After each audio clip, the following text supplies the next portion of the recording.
رب اشرح لی صدری ویسر لی امری واحلل عقدۃ من لسانی یفقہوا قولی۔ عزیز طلبہ، آج ہم ابتدا کریں گے اپنے سبق کا انٹروڈکشن آف دا بک سے، یعنی آج کے سبق کے اندر ہم کتاب کا تعارف حاصل کریں گے۔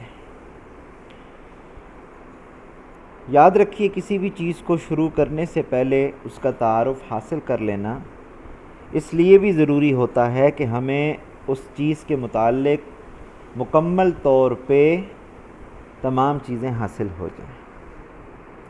جب تک آپ کسی چیز کی تمام تر فوائد سے واقف نہیں ہوتے تب تک آپ اس سے مکمل طور پہ فائدہ بھی حاصل نہیں کر سکتے، لیکن جس لمحے آپ تعارف کے ذریعے سے اس کتاب کی یا کسی بھی چیز کی فوائد سے آگاہ ہو جاتے ہیں تو آپ مکمل طور پہ فائدہ حاصل کرتے بھی ہیں اور اس فائدے کو آگے شیئر بھی کر سکتے ہیں۔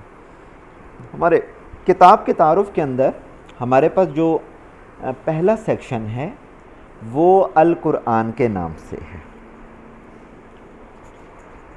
آپ بخوبی اس چیز سے آگاہ ہیں کہ قرآن در حقیقت وہ اسٹیٹمنٹ ہے اللہ کی جو اللہ تعالیٰ نے حضرت جبرائیل علیہ السلام کے تھرو پروفٹ محمد صلی اللہ علیہ وسلم پر نازل فرمائی ہے۔ یہ صرف اسٹیٹمنٹ کی حد تک نہیں ہے، بلکہ یہ دا وے آف لائف ہے قیامت تک آنے والے انسان کے لیے۔ یہی وہ وجہ ہے کہ آج کا غیر مسلم بھی اپنے تمام تر فائدے اس قرآن ہی کے اندر سمجھتا ہے، اور تمام تر ایسے اصول جو قرآن نے انسانیت کے لیے بیان کیے ہیں وہ تمام تر اصول اپنا کے آج دنیا کی بہترین سوسائٹی کے اندر وقت گزار رہا ہے۔ تو ہمارا پہلا سیکشن القرآن کے نام سے ہے۔ القرآن کے اندر ہمارے پاس سورہ انفال ہے۔ سورہ انفال یہ آپ کے علم میں ہے کہ سورہ انفال مدنی صورت ہے۔ مدنی صورت کا مطلب یہ ہوتا ہے کہ وہ صورت جو مدینہ طیبہ میں نازل ہوئی ہو، اور اس کے اندر 75 آیات ہیں اور 10 رکوعوں پر مشتمل ہے یہ صورت۔ انفال عربی کا ورڈ ہے، انفال کہتے ہیں مال غنیمت کو۔ بڑی تفصیل کے ساتھ اس صورت کے اندر بیٹل آف بدر کا ذکر ہے، یعنی غزوہ بدر کو بیان کیا گیا، اور غزوہ بدر کے اندر اللہ رب العزت نے مسلمانوں کی مدد فرمائی تھی، مسلمان جیتے تھے اور اللہ تعالیٰ نے مال غنیمت انہیں عطا فرمایا تھا۔ تو اس صورت کی شروع میں مال غنیمت کے احکام کے بارے میں بتایا گیا ہے، اسی لیے اس صورت کا نام سورہ انفال رکھا گیا ہے۔ اس صورت کو ہم 10 حصوں کے اندر تقسیم کریں گے۔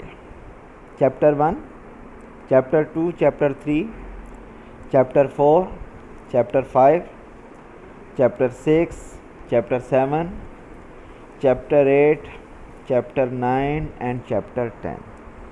ہر چیپٹر کے اندر مختلف احکام ہوں گے، مختلف سوالات ہوں گے اور مختلف قسم کی چیزیں ہمیں بتائی جائیں گی۔ یوں ہم بیٹل آف بدر کو بھی اچھی طرح سمجھ جائیں گے اور مال غنیمت کے احکام کو بھی اچھی طرح سمجھ جائیں گے۔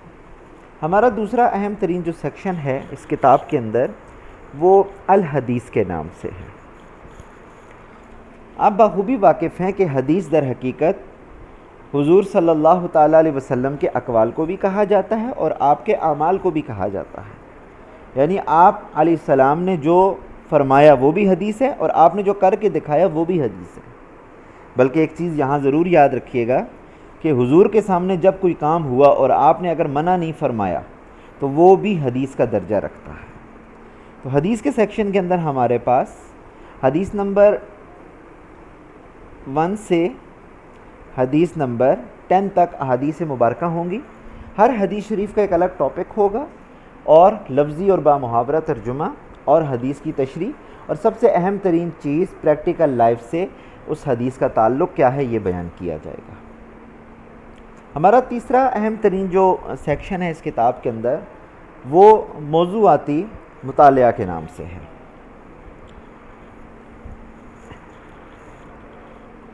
در حقیقت یہ وہ عنوان ہے کہ اس کے اندر آپ کو چند ایسے ٹاپک دیے جائیں گے اور آپ مزید اس پہ ریسرچ کر کے مزید چیزیں اس کو ایڈ بھی کر سکتے ہیں اور انہیں مزید سمجھ بھی سکتے ہیں۔ دیکھیے جس طرح پہلا چیپٹر ہے ہمارا قرآن مجید کے ٹاپک پہ، اور اس کے اندر ہم قرآن پاک کے تعارف کے بارے میں پڑھیں گے، قرآن پاک کی حفاظت کیسی ہوئی اس کے بارے میں پڑھیں گے، اور قرآن پاک کے فضائل کیا ہیں اس کے بارے میں پڑھیں گے۔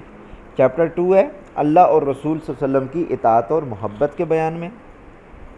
چیپٹر 3 ہے علم کی فرضیت اور فضیلت کے بیان میں، اور چیپٹر 4 ہے زکوٰۃ کے بیان میں، جس میں زکوٰۃ کی فرضیت کہ زکوٰۃ کب فرض ہوئی، زکوٰۃ کی اہمیت ویلیو کیا ہے، اور زکوٰۃ کے مصارف یعنی زکوٰۃ کن کن لوگوں کو دی جا سکتی ہے، یہ تمام چیزیں ہم اس چیپٹر نمبر 4 میں پڑھیں گے۔